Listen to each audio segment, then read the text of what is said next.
Et depuis le 1er janvier 2026, le SDIS 971 est placé sous la direction du contrôleur général Sylvain Mongénie, originaire de Guyane, le service départemental d'incendie et de secours de la Guadeloupe, qui se prépare à devenir un acteur clé du secourisme international en intégrant le dispositif INSARAG de l'ONU. Une équipe internationale a effectué une manœuvre de simulation en Guadeloupe pour partager des méthodes de travail et se préparer à intervenir sur des catastrophes naturelles. Le SDIS Guadeloupe devra obtenir l'accréditation internationale d'ici juin prochain et faire partie des équipes déployables dans le monde entier. Sylvain Mongénie, bonjour. Bonjour, monsieur Golagpo. Tout d'abord, pouvez-vous nous faire un premier bilan de vos premières semaines à la tête du SDIS en Guadeloupe?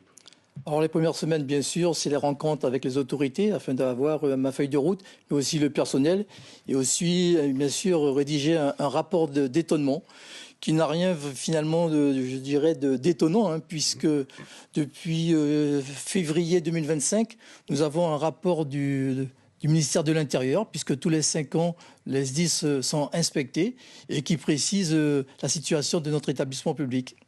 Quelles sont vos priorités pour le SDIS de Guadeloupe pour les prochains mois et les prochaines années? Prochaines années, alors déjà pour les prochains mois, c'est de pouvoir finaliser un budget 2026. On y travaille avec le conseil départemental. Nous avons avec le président Angélique prévu pour le mois de juin de réaliser des assises du volontariat afin de pouvoir discuter du volontariat avec l'ensemble des sapeurs-pompiers volontaires et professionnels. Et enfin de pouvoir rédiger un projet politique, un projet d'établissement pour le pays Guadeloupe d'ici la fin de l'année. Ouais. Parlez-nous maintenant, je l'ai dit en préambule, de ce dispositif INSARAG de l'ONU que vous allez intégrer. De quoi s'agit-il? Alors c'est un dispositif qui nous permettra de rejoindre n'importe quel dispositif international, mais aussi de pouvoir les accueillir sur notre territoire dès lors qu'il y aura un risque majeur qui se serait produit dans notre département. Concrètement, comment ça va pouvoir se passer pour les populations locales de Guadeloupe et de la Caraïbe? Alors, c'est une technique de travail pour pouvoir accueillir les secours extérieurs et pour pouvoir ensuite dispenser des secours, identiques, que ce soit le département qui pourrait venir en renfort dans notre département. À l'instar de la PIRAC de la Croix-Rouge, vous pourrez vous déployer sur toute la région Caraïbe, par exemple? Tout à fait, dès lors que, bien sûr, la Direction générale de la sécurité civile pourrait nous engager. Alors, un préavis de grève illimité avait été déposé aujourd'hui, pour plusieurs raisons, notamment sur la situation financière préoccupante du SDIS 971. Quels sont les impacts des contraintes budgétaires sur les activités et les services du SDIS? Alors, c'est quand même quelque chose d'important, puisque je disais que le rapport d'inspection nous précise la difficulté que nous rencontrons actuellement, une certaine dégradation de nos opérations de secours, car nous avons des véhicules vétustes, des véhicules hors service. Alors le SDIS a réagi, puisque depuis 3 ans, nous avons pu faire appel à des fonds, à des prêts notamment, pour pouvoir procéder à l'acquisition d'une 40aine de véhicules. Néanmoins, il va falloir encore être beaucoup plus performant. Certains agents, en tout cas, ont pointé du doigt aussi certaines casernes qui sont, pour eux, pas comme il faudrait, en tout cas. Qu'est-ce que vous en dites, vous?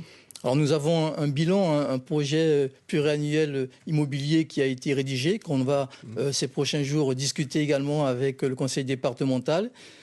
En Guadeloupe, c'est 17 centres d'incendie et de secours.